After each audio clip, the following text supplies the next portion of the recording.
Morning friends. तो 30 दिसंबर 2022 जो 2022 का आखिरी दिन है उसके लिए एनालिसिस करेंगे और देखेंगे कहाँ पे ट्रेडिंग हो सकता है। चलिए ठीक है, तो सीधे मार्केट में चलते हैं। सबसे पहले आप देखिए 9:16 हुआ है, अभी मार्केट गैप अप खुला है। चलिए ठीक है, तो मार्केट को थोड़ा चलने देते हैं, उससे पहले स्टॉक देख लेते हैं।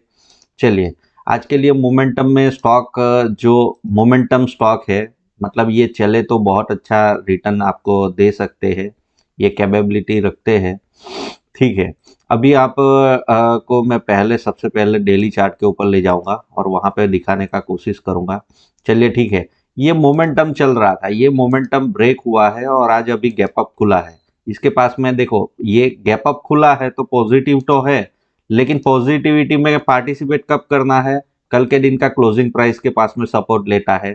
ठीक है, कहीं से भी सपोर्ट लेके ये आज के दिन का हाई क्रॉस करता है तो फिर मोमेंटम में रह सकता है। मैकडोनल्ड, यूनाइटेड स्पिरिट, ठीक है, ठंडी आज है तो इसको भी बाय करो। चलिए ठीक है, उसके बाद में बात करते हैं टेक महिंद्रा। चलिए डेली चार्ट के ऊपर जाके दिखाता हूँ, ये भी आप देखिए क्लियर कट नीचे जा रहा था। अपने मोमेंटम को 1 आवर पे, ये जो मैं ड्रॉ कर रहा हूँ वो 1 आवर पे ऊपर देखोगे तो समझ में आएगा। ये नीचे के मोमेंटम को ब्रेक करके आज गैप अप खुले हैं। ठीक है, मैकडोनल्ड और टेक महिंद्रा तो पॉजिटिव रह सकते हैं। ठीक है, एक दो दिन के लिए अच्छे खासे मोमेंटम दे सकते हैं, लेकिन क्लोजिंग प्राइस के पास में, कल की क्लोजिंग प्राइस के पास में इसके पास में सपोर्ट होता है। अगर नीचे आता है तो फिर यहां से मुड़ता है कि नहीं मुड़ता है वो देखना है। ठीक है, और कंटिन्यूस चलता है। हम दो तरीके से ट्रेडिंग करते हैं भाई। कोई सपोर्ट के पास में मार्केट आता है, देखिए पहले मैं आपको वापस समझा देता हूं। कोई भी स्टॉक में एक तो ब्रेकआउट ट्रेडिंग होता है, ठीक है, सीधे ब्रेकआउट होता है तो फिर हम बाई करते हैं, या तो फिर वो अपने सपोर्ट एरिया में आके मुड़ना कोशिश करता है, वहां पे हम बाई करते हैं। ठीक है, तो ये दो चीजें आपको ध्यान में रखनी है। कोई भी ट्रेडिंग कर रहे हो तो ये चीजें आपको हमेशा अंडरस्टैंडिंग करना है। ठीक है, उसके बाद में चलिए, अभी 9:18 हुआ है, पहले 5 मिनट का कैंडल बन रहा है, लेकिन थोड़ी सी बातें आपको बता दूं। देखो, स्टॉक मार्केट में दो ही चीज होता है, सही या गलत। सही हुए तो पैसा मिलेगा, गलत हुए तो आपका मतलब एसएल जाएगा। ठीक है, कम से कम लॉस में मार्केट से बाहर निकलना होता है, बस दूसरा कोई चीज नहीं होता है। नो एक्सक्यूज, मतलब कुछ भी नहीं, जो एक्सेप्ट करना होगा आपको मार्केट में, जो भी हिसाब से मार्केट चल रहा है। ठीक है, अब कल के दिन का ट्रेडिंग की बात करें, निफ्टी की बात कर लेते हैं। पहले सबसे पहले हमने जो व्यू दिया था आपको क्लियर दिखा होगा कि भाई यहां से डाउन चलेगा, तो मैंने क्या बताया था, जब भी डाउन जाएगा तो यहाँ पे आपका एसएल होना चाहिए। हाँ, आपको 70-80 पॉइंट मिले, आपने प्रॉफिट नहीं बुक कर पाए, तो सीधी सी बात है, आपका एसएल कॉस्ट टू कॉस्ट होना ही चाहिए। ठीक है, वो एसएल यहाँ पे कटा आपका। ठीक है, कल 3 लोगों का एसएल कटा, वही चीजें आपको समझा रहा हूं। गलत तो गलत, सही तो सही। ठीक है, सही हो गए तो प्रॉफिट होगा, और गलत हो गए तो कम से कम लॉस से बाहर निकलना है मार्केट में। मार्केट ने 2 बार यहाँ पे विजिट किया, देखो 12 बजे, और वैसे भी मार्केट अगर इतना ही नेगेटिव था तो ये ऊपर जाता और ये मूवमेंट में 12 बजे ऐसे ही हो जाता। ठीक है, तो ये चीजें आपको आनी ही चाहिए, समझ में आएगी तो ही काम में आएगा।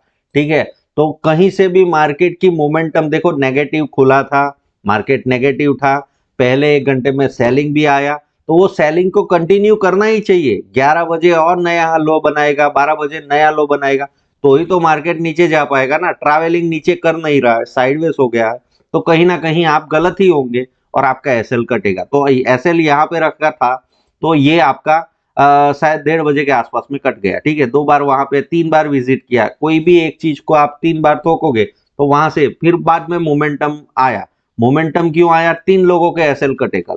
ठीक है, एक तो पहले इंट्राडे वालों का एसएल यहाँ पे कटा, वो इंट्राडे का मोमेंटम आपको दिख ही रहा होगा, ये इंट्राडे वालों का एसएल कटा।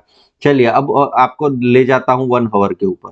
1 आवर के ऊपर क्या था? तो 1 आवर के ऊपर आपको दिख रहा होगा ये जो मार्केट चल रहा था। ठीक है, तो ये मतलब स्विंग ट्रेडिंग जो होता है, ठीक है, स्विंग ट्रेडर कैसे काम करते हैं? सेल ऑन राइज का मार्केट, तो यहाँ पे उन्होंने सेल किया, प्रॉफिट निकाला, वापस यहाँ पे सेल किया, प्रॉफिट निकाला, वापस यहाँ पे सेल किया होगा, तो उनका भी एसएल यहीं पे कटा ना। समझ में आया? तो पहले इंट्राडे वालों का एसएल कटा, कल कोई फ्रेश बाइंग नहीं हुआ मार्केट में, सिर्फ एसएल कटे। ठीक है, तो मतलब इंट्राडे वालों का एसएल कटा और यहाँ पे एक्सपायरी था, तो वो हिसाब से मोमेंटम अनयूजुअल लगा, इसीलिए सब लोग ने एसएल काट दिया। स्विंग ट्रेडरों का भी एसएल कटा। हर कोई एसएल कहाँ पे रखता है? स्मार्ट मनी जो होता है वो अपने कॉस्ट टू कॉस्ट के ऊपर जब भी प्रॉफिट में आ जाए, स्लाइडली प्रॉफिट के ऊपर आ जाए, तो अपने कॉस्ट टू कॉस्ट एसएल, तो यहाँ पे उनके भी एसएल कटे। दूसरे किसके एसएल कटे? तो पोजिशनल ट्रेडर। पोजिशनल ट्रेडर यहाँ से पोजीशन बनाई होगी उन लोगों ने, ठीक है। तो वो लोग एसएल क्या करते हैं, यहाँ पे एसएल लाए होंगे, फिर यहाँ पे लाए होंगे, फिर यहाँ पे लाए, रेलिंग एसएल ऐसे ही करते हैं ना, तो उनका भी एसएल कटा, इसलिए ये अनयूजुअल मूवमेंट हुआ, ठीक है। तो यहां तक आपको समझ में आ गया होगा कि ये चीजें हैं। अब कैसे पकड़ सकते थे, कैसे आप जज कर सकते थे, उसके ऊपर आ जाते हैं, ठीक है। चलिए अभी मैं आपको निफ्टी और बैंक निफ्टी दोनों में दिखा देता हूं, ठीक है। अब जैसे मैं बताता हूं, अपना टूल्स निकालना है आपको, कब निकालना है? जब 2.61 निकाले, ठीक है, आपको लगे कि बड़ा मूवमेंट होने वाला है या थोड़ी अनयूजुअल मूवमेंट हो गई है, तो मैं हर बार बोलता हूं 2.61 के पास में जब इसके अंदर रहता है तो बड़ा मूवमेंट नहीं होता है, ठीक है। ये 2.61 बहुत इंपॉर्टेंट लेवल है। उल्टी दिशा में जब चलना शुरू हुआ, एसएल कट गया, 2.61 से प्रेशर आया, जैसे ही इससे निकला तो मैं बताता हूं 4.61 या 5.61 जला ही जाता है, ठीक है। आपको क्लियर कट दिख गया। यही सेम करना होता है, यही चीज है। मीडियम और लार्जर रेंज कैसे होता है, और एडवांस लर्निंग में आज या कल सो एक वीडियो बनाने वाला हूं, ठीक है, जो 2023 का भाई बहुत एडवांस लेवल का ट्रेनिंग आपको सिखाने जा रहा हूं, ठीक। तो भी यहाँ पे आपको देखो, निफ्टी में दिखाता हूं, निफ्टी में आपको दिख जाएगा क्लियर कट। ये जैसे ही 2.61 लेवल कटता है तो फिर ये टारगेट देता ही है, ठीक है। तो यहाँ पे आपको कोई भी चिंता नहीं करनी है। 2.61 निकला, इसका मतलब है कि आज बड़ा मूवमेंट होगा, और वो आखिरी समय के ऊपर मिला, और सभी तीनों लोगों के एसएल कटे। तो ये ट्रेडिंग हो सकता था। अब आगे जाके आपको ये सीखना है, ठीक है। मार्केट क्या होता है, जहां से भी चलता है वो हम लर्निंग देते हैं, वही चीज आपको आगे जब भी रिपीट होगी तो आपको ध्यान में रखना है। चलिए आज के मार्केट के ऊपर चल जाते हैं। अभी यहाँ पे देखिए, आज का ओपनिंग प्राइस हमने डाला है, पहली 5 मिनट का कैंडल रेड बना है, अभी ग्रीन बन रहा है।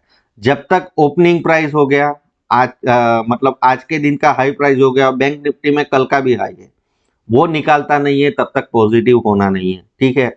बिक्स के हिसाब से ये रेंज मिल रही है आपको। दूसरा, ये आपका टूल्स जो है फिबोनाची टूल्स, वो कब निकालना है? मार्केट में तभी निकालना है जब 2.61 निकल जाए, या तो विक्स के बाहर निकले। विक्स के हिसाब से जो मोमेंटम हो रहा है वो यूजुअल है, ठीक है।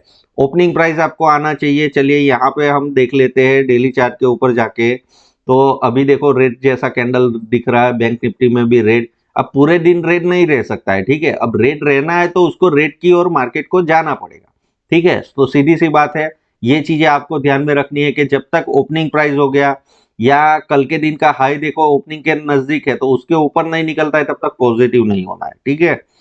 बाय का सौदा नहीं करना है। सेल का सौदा तो आप अपने हिसाब से यहाँ पे स्टॉप लॉस देके कर सकते हो, लेकिन स्कैल्पिंग करो। मेरा कहने का मतलब क्या है, मार्केट में देखो इतनी बड़ी बड़ी मूवमेंट जब भी आती है तब पकड़ने का कोशिश करो, लेकिन उससे पहले स्कैल्पिंग करने का सोच रखो, ऑप्शन बायर हो तो, ठीक है।